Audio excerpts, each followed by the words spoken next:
espelhamento quer dizer muito comportamento repetitivo. A gente vai espelhar, ou seja, repetir um comportamento ou também a parte emocional, tá? Então, o espelhamento, eu deixei aqui anotado algumas coisas para não esquecer para vocês, ó.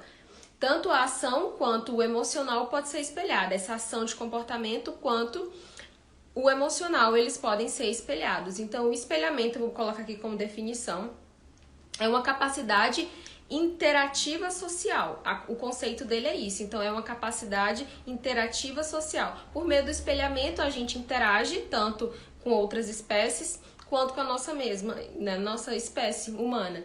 Então, essa capacidade de interação social vai facilitar, inclusive, a nossa aceitação no grupo, tá? Então, o espelhamento, ele não é assim, ele não ocorre à toa. Ah, o animal tá espelhando porque, enfim, ele tá vendo que eu tô fazendo determinada coisa e vai repetir. E por quê? O motivo pelo qual ele repete, né? O porquê. E a explicação é essa, para que ocorra uma interação social e assim o animal se sinta aceito, no caso dos animais, né? Eles se sintam aceitos e pertencente àquele grupo, porque ele está repetindo um padrão que é comum àquela espécie. Então, para ele fazer parte, para ele ser aceito e pertencer àquele grupo, no caso humano, né? Quando eu falo, tô querendo colocar como exemplo os animais domésticos que chegam para o nosso núcleo familiar. Então, eles passam muitas vezes a nos espelhar para que fiquem cada vez parecidos com a gente. E assim a gente passa, e assim eles sentem essa sensação de que são pertencentes ao nosso grupo humano, né, que o adotou. Então, deixa eu ler aqui para vocês esse conceito mais amplo aqui de espelhamento. Ele está muito relacionado aos neurônios espelhos. Existe mesmo, essa palavra espelhamento, inclusive, veio por conta dos estudos dos neurônios espelhos. Então, os neurônios espelhos, eles estão localizados aqui na parte frontal do cérebro. Tanto nosso como, na verdade, são dos vertebrados, né? Tem coluna vertebral. Então, eles estão presentes aqui na região frontal, que é o quê? Ó, esses neurônios espelhos estão localizados na região frontal do cérebro e são ativados com a observação de uma ação. Quanto mais forte o laço afetivo, maior é esse espelhamento. E não sei se vocês já devem ter percebido, né, quem tem animal doméstico, o quanto que tanto o cão como o gato, eles são muito observadores. São muito observadores. Então, essa ação de observar, né, que eu coloquei aqui, o neurônio espelho é ativado pela observação. Então, pela observação de uma ação ou pela observação mesmo até de se conectar com a gente, né, com o seu tutor no caso. Então, essa observação de conexão com nossos sentimentos e conexão em relação a alguma ação faz com que o animal espelhe. Quanto mais, como eu falei antes, quanto mais esses laços são estreitados, mais frequente, mais intenso é esse espelhamento. Isso se reflete em quê? Em comportamentos disfuncionais, muitas vezes. Então, essa questão emocional. Se eu, tutora, tenho um gatinho, né? Se eu tô muito ansiosa, por exemplo, estressada, muito hiperativa, com energia muito ativa, o que acontece? Muito provavelmente meu gato, ele vai se comportar dessa forma. Porque por meio da observação, ele me observa muito. Por meio da observação, ele vai captar essas informações ali e vai procurar espelhar de alguma forma, reproduzir. Então, o espelhamento também pode ser visto como reprodução. Aí aqui tem uma pessoa perguntando, a Lívia, se isso também vale para a agressividade. Sim, eu dei o exemplo de ansiedade, mas vale para qualquer comportamento. Agressividade, uma pessoa mais quieta, por exemplo, normalmente mais quietinha, mais na sua, não gosta muito de interação social, muito provavelmente seu animal vai replicar e reproduzir esse comportamento. Mais quieto, não gosta de interagir com outros animais. Então, o animal ele acaba reproduzindo e espelhando os comportamentos da pessoa que ele tem mais vínculo. Então, isso às vezes é uma coisa que me perguntam. Ah, e tem várias pessoas morando na casa, não sou eu. Ele está reproduzindo o comportamento de quem será? Aí é bom a gente prestar atenção nisso. Na pessoa que ele tem um vínculo mais estreito, que ele tem uma intensidade ali afetiva mais intensa. Tá? Normalmente foi a pessoa que, por exemplo, animais domésticos, cães e gatos, que foi até lá na rua, por exemplo, adotou, ou a pessoa que teve a ação de adoção mesmo, nem que seja em canil, enfim, que quis adotar um animal e trouxe para casa. E acaba que esse vínculo se estreitou mesmo, né? Então, muito provavelmente o animal ele vai começar a replicar, a observar muito aquela pessoa, entrar em sintonia com aquela pessoa e ir replicando e reproduzindo. Para quê? Qual o intuito disso? De se sentir pertencente e aceito àquele núcleo humano, que inclusive é de espécie diferente da sua. Então, para ele se sentir, inclusive, dentro ali da sensação de sobrevivência, de que eu não vou ser excluído, porque se eu reproduzir os mesmos padrões, eu vou ser aceito, então eles não vão me excluir. Porque se isso tudo é inconsciente, tá? Porque se ocorrer a exclusão, eu posso morrer. Então, o comportamento de espelhamento também passa por essa questão de sobrevivência, tá? Aí eu até coloquei aqui a questão da culpa, que quem conhece, né, que a Mara chegou dizendo que não conhecia sobre espelhamento, mas agora você sabe, né, Mara, que o espelhamento é isso, é algo normal e natural de se acontecer. Todos os animais, quando eles entram para o nosso núcleo familiar, eles vão reproduzir e vão espelhar a gente, faz parte. As crianças, inclusive, fazem muito isso. Né, as crianças mais novas, até os 7 anos de idade, elas fazem muito essa questão do espelhamento. Quando um pediatra, por exemplo, que entende essa parte mais neuronal, mais comportamental ali da família, quando a criança chega, né, doente ali pro pediatra, o pediatra logo pergunta: como tá, mamãe? Você em relação ao pai? Ou você em relação a você mesma? Como tá o emocional de vocês? E como vocês dois, como casal, estão se comportando? Porque a criança ela vai acabar reproduzindo e replicando os sintomas, tanto emocionais como comportamentais, né? As ações, as posturas ali dos pais. Com os animais domésticos acontece a mesma dinâmica. Eles vão sentir por meio da observação também, conexão ali mais sutil com seus tutores e membros daquela família humana e vão procurar reproduzir o comportamento. Então eles são reflexo do meio que eles vivem. Quanto mais intenso o emocional ali, disfuncional daquela família, mais provavelmente aquele animal vai espelhar e reproduzir o que está acontecendo, tá? Aqui eu ia falar aqui pra vocês a questão da culpa. Então, algumas pessoas chegam depois que criam essa consciência, então, pelo amor de Deus, vocês que estão aqui, não vão terminar essa live pensando: eu tô me sentindo muito culpado, que eu já percebi que meu animal faz isso e é por minha causa. Não se sintam culpados nesse sentido. Vocês estão reconhecendo um comportamento, né? Estão agora tendo essa consciência de que existe. E qual a resolução? Como faz pra gente resolver isso, né? A gente resolve se cuidando, tomando essa consciência e procurando fazer mudanças tanto ambientais como de postura mesmo da gente, a questão do autocuidado.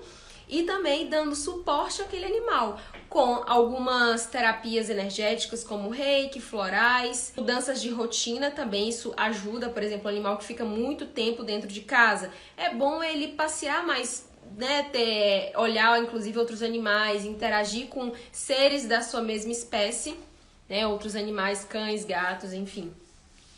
Então, algumas posturas aí podem ser colocadas no dia a dia de mudanças para que o espelhamento ele fique mais, digamos que menos excessivo, né? Que ele pode acontecer, só que em menor grau quando a gente faz esses ajustes, né? Ele pode continuar acontecendo, só que em menor grau.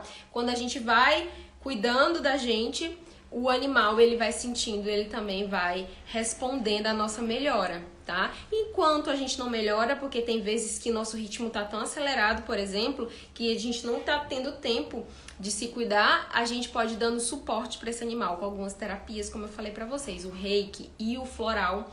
Eles são terapias que eu utilizo muito na minha rotina clínica e com os clientes, né, que chegam com a família multiespécie. Então eu utilizo tanto para a família, tanto para o animal como para a pessoa. Então a pessoa chega até mim, porque eu sou médica veterinária, para cuidar do seu animal, mas eu também trago essa consciência por meio inclusive do atendimento integrativo, que é importante a pessoa olhar também para ela, como ela está se relacionando com as pessoas mais próximas ao redor e com o seu animal, né? Então, muitas vezes eu prescrevo também floral e sessões de reiki, indico, né? Para que a pessoa também faça para ela se cuidar. muitas pessoas falam da questão do absorver, né? Ah, meu animal absorveu minhas questões. Ah, meu animal tá absorvendo as energias negativas do meio. Essa questão de absorver é uma forma muito coloquial de falar que o animal, ele tá espelhando e que ele tá reproduzindo o meio que ele vive. Quando a gente fala o animal tá absorvendo as energias negativas, na verdade ele tá absorvendo padrões que a gente pode dizer que são negativos. Eu prefiro usar a palavra disfuncional. São comportamentos disfuncionais que geram respostas ali negativas, no sentido de que vai influenciar no bem-estar, né? Então, quando o animal ou a gente não está se sentindo bem, é bom investigar para saber o que está gerando esse mal-estar. Quando a gente fala essa questão do absorver, só para falar para vocês que essa é uma palavra tão comum, meu animal está absorvendo meus problemas, meu animal, o que é que eu faço para ele parar de absorver? O que a gente faz é essa questão do autocuidado e procurar refletir e observar. Do jeito que eu falei para vocês que eles são bem observadores, é bom a gente treinar essa questão de observação também, de se autoanalisar e perceber o que eu posso estar mudando, fazendo de diferente, para que eu tenha resultados também diferentes. Tem uma frase que eu peguei de um livro, que é... O nome do livro é Animals, aqui em inglês, né? Animals Spirit, da Penelope Smith. Olha o que ela falou. Não importa a espécie, as criaturas sociais tendem a se tornar umas como as outras, inconscientemente ou de um desejo de estar mais próximas e compatíveis com a família ou companheiros.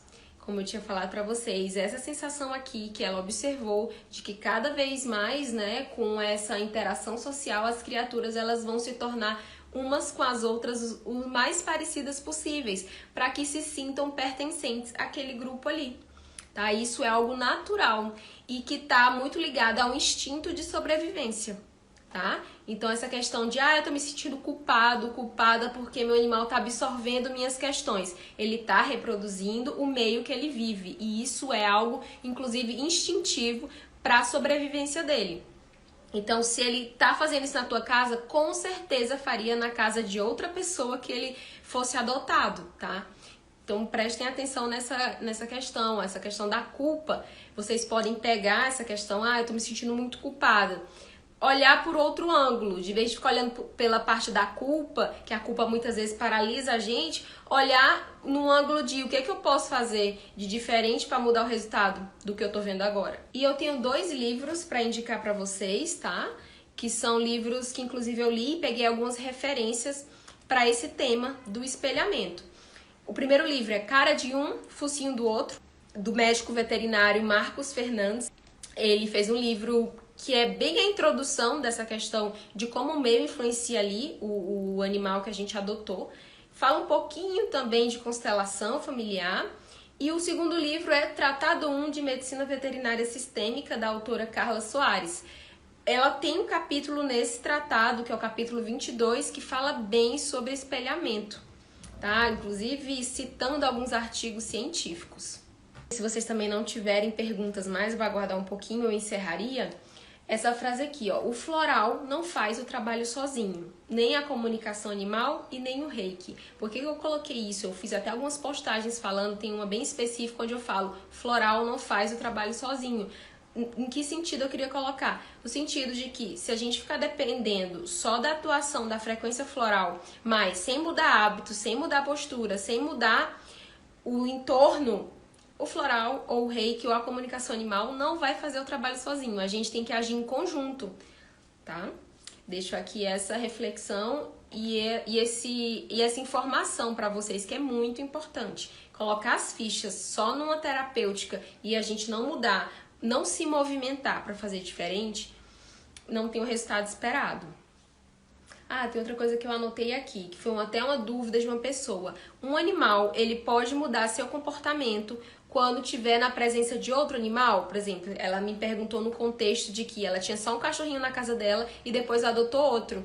E quando adotou outro, ela percebeu que aquele primeiro começou a modificar, mudar o comportamento dele por conta da adoção do cachorrinho novo. E ela achou isso muito estranho, muito esquisito. Disse, nossa, ele não era assim. Realmente é possível a mudança de comportamento de um animal porque entrou em contato com o outro. E eu respondi que sim. E aqui esse exemplo é muito importante assim pra gente entender que sim, o que aconteceu, o animal para poder se sentir pertencente e também por meio da observação, ele começou a imitar, reproduzir e espelhar o comportamento do outro. Isso faz parte da interação social. Isso é até uma forma de a gente se sentir aceito. Nós, humanos, fazemos isso com outras pessoas. E os cachorros, né, que foi o exemplo aí que a pessoa me perguntou, também faz. Por exemplo, tem 3 animais na mesma casa. Os 3, eles vão se comportar de forma diferente ao meio? Sim, vão se comportar de forma diferente ao meio. E cada um vai reproduzir em uma intensidade diferente também. Tá? Se todo mundo na casa, que foi até uma pessoa que perguntou aqui se é a questão da agressividade, se todo mundo é muito agressivo, muito raivoso, pode ser que nem todos ali espelhem essa questão emocional da agressividade, mas um deles pode vir com essa informação de uma forma mais intensa e os outros 2 nem tanto, tá? E um deles pode até ficar imune, digamos, a esse comportamento, espelhando outros, né? Então, como vai muito da observação, vai muito da intensidade de vínculo também, então tem essas variáveis. Aí a gente vai ver o animal que vai espelhar mais determinado tutor, inclusive, determinada pessoa, determinada relação ali daquela família, tá? Então, é diferente a questão do espelhamento também para os animais que convivem na mesma casa. Não é porque estão na mesma casa que vão se comportar da mesma forma, apesar dessa tendência de espelhamento, porque uma das variáveis é a questão do vínculo também. Tá? Eu tô falando do vínculo do animal com a pessoa, nessa questão de espelhamento, tá bom? Olha, o que eu tinha anotado aqui pra falar pra vocês nessa live, eu já passei tudo. Vou aguardar as perguntas de vocês, tá? Se vocês têm alguma pergunta mais sobre espelhamento. E vou tentar dar outros exemplos aqui bem fáceis, que é a questão, às vezes, de espelhamento, gente, até de algum problema no corpo. Tutores, a gente vê muito isso na clínica, que é médico veterinário, e isso assim, se torna até curioso. Boa noite. Isso se torna até curioso, tipo, meu Deus, como que isso acontece? Um tutor, isso foi até recente, a tutora chegou dizendo pra mim, olha, eu não entendo, minha mãe, ela tem o nervo ciático afetado, de vez em quando ele afeta o nervo ciático. E eu não lembro qual era a perna, se era direita ou esquerda. Mas o que aconteceu? Ela observou que a cachorrinha dela ficava mancando de vez em quando na mesma perna que era afetada o nervo ciático da mãe dela. E ela ficava mancando, não tinha causa. Já tinha levado pro veterinário pra ver. E o veterinário, bom, não tem motivo pra ela estar mancando. Fez todos os exames e tudo. E do nada, do nada, né, entre aspas. Do nada a cachorrinha parava de mancar. Aí eu, escutei isso assim, fiquei refletindo. Aí ela disse, sabe o que eu acho? Que ela repete muitas coisas da minha mãe. Aí eu, então aí tá explicado. Até então eu não sabia quem essa cachorrinha tinha o maior vínculo afetivo. Eu não sabia, eu achava que inclusive essa cachorrinha tinha mais vínculo, né, com aquela tutora que eu tava fazendo a consulta, mas não, o vínculo afetivo maior que ela tinha era com a mãe da tutora. Então, por isso que ela replicava e espelhava mais os comportamentos, tanto emocionais como físicos, nesse caso foi o nervo ciático, da tutora dela, que no caso era a mãe, né, dessa cliente. Então, ela disse que percebeu isso e realmente, quando a mãe estava em crise, ela começava a mancar, ela começou a ver essas associações. E quando a mãe saía da crise, ela parava de mancar, simplesmente. Eu achei isso incrível. Outro exemplo, só para não esquecer, daqui a pouco eu leio, Letícia, o que você colocou. Tem outro exemplo que eu lembrei agora, da otite. A pessoa vivia tendo otite externa. E medicava e tudo, não demorava muito, o cachorro dela começava a ter otite, tinha que levar pro veterinário para tratar a otite. E do mesmo lado. Normalmente o espelhamento, gente, é do mesmo lado. Se o problema tá do lado esquerdo, o animal ele vai espelhar e vai reproduzir também do lado esquerdo. Ou do lado direito, tá bom? Aqui a Letícia perguntou, aqui em casa a nossa cachorra fez espelhamento comigo mesma, na doença do útero, mas ultimamente percebo que ela está espelhando meu marido. É possível o mesmo animal espelhar duas pessoas diferentes? É possível. Principalmente porque você tá falando que é seu esposo, né? Então vocês dois têm uma relação muito próxima. E provavelmente ela mora com vocês dois, né? Então, isso sim é possível, ele ficar revezando, digamos assim, né? Então, vai muito do que eu percebo se você começou a se cuidar mais depois que você teve esse teu problema no útero e teu esposo não, então ela acaba realmente indo ali, ressoando com aquele comportamento dele que de alguma forma não tá fluido, né? Quando eu coloco disfuncional é que alguma coisa ali tá precisando olhar. E quando tá fluido, o animal não precisa estar sinalizando que alguma coisa tá ali precisando melhorar, né? Precisando da nossa atenção. Eles normalmente focalizam e observam ali, vão estar espelhando. Isso eu digo normalmente porque é o que fica mais evidente pra gente, né? Porque quando a gente leva pro médico veterinário, pro comportamentalista, normalmente é porque tá tendo algum problema, né? Aí chama mais a nossa atenção. Mas além de espelhamentos, assim, de alguma questão disfuncional nossa, emocional ou física, eles também podem espelhar questões positivas no sentido de, eu sou super alegre, meu animal também é muito ativo, alegre, sociável, entende? Então eles espelham tanto questões positivas nesse sentido como negativas ou disfuncionais, tá? Deixa eu voltar aqui. Consegui te responder, Letícia? Então vai muito da questão do autocuidado também, tá bom? Se você começou a se cuidar e seu esposo não, pode ser que o animal acabou tentando espelhar e sinalizar que precisa ser visto alguma questão ali, tá? Como a gente fala pro tutor sobre esse espelhamento? De uma forma mais simples possível. Você coloca ele para observar, né? Você diz assim, começa a observar. Quando você tá, por exemplo, nessa questão, vamos colocar da tristeza, a pessoa passou por um luto ali, tá muito triste. Aí você pode dizer pra pessoa, começa a observar se seu animal mudou o comportamento dele, se ele passou a ficar mais triste. Começa a observar, aí a pessoa observando, com o tempo ela vai começando a ligar os pontos. Ela vai dizer, nossa, faz total sentido, entendeu? Então é pela observação. Não precisa a gente apontar assim, porque a gente quando começa a estudar e começa a atender com frequência esses tipos de caso, rapidamente a gente identifica. Mas quem não tá mergulhada nesse meio, quem não tá ali, né, no dia a dia, tem dificuldade. Então a gente pede para observar. Observa, sem ficar apontando, né? Porque se ficar ali apontando, a não ser que a pessoa esteja em consulta com você e te procurou para isso, aí tudo bem, você aponta, você direciona e você diz o que tá acontecendo. Mas se a pessoa não te perguntou nada, se a pessoa simplesmente você só presenciou, não precisa estar ali apontando o dedo, né? A não ser que a pessoa te pergunte, o que é que você acha? Aí sim, ok, né? Você falar sobre, se não, tudo bem. Talvez você só tenha uma abertura ali para dizer, isso já aconteceu outras vezes? Você já observou se isso aconteceu outras vezes, assim, em relação a você? E joga a pergunta no ar, pra pessoa ver se pesca, entendeu? Aqui em casa é virose. Sempre que o meu esposo estamos com virose, o nosso também apresenta sintomas. Olha que interessante. Então ele acaba espelhando a questão da baixa de imunidade, né?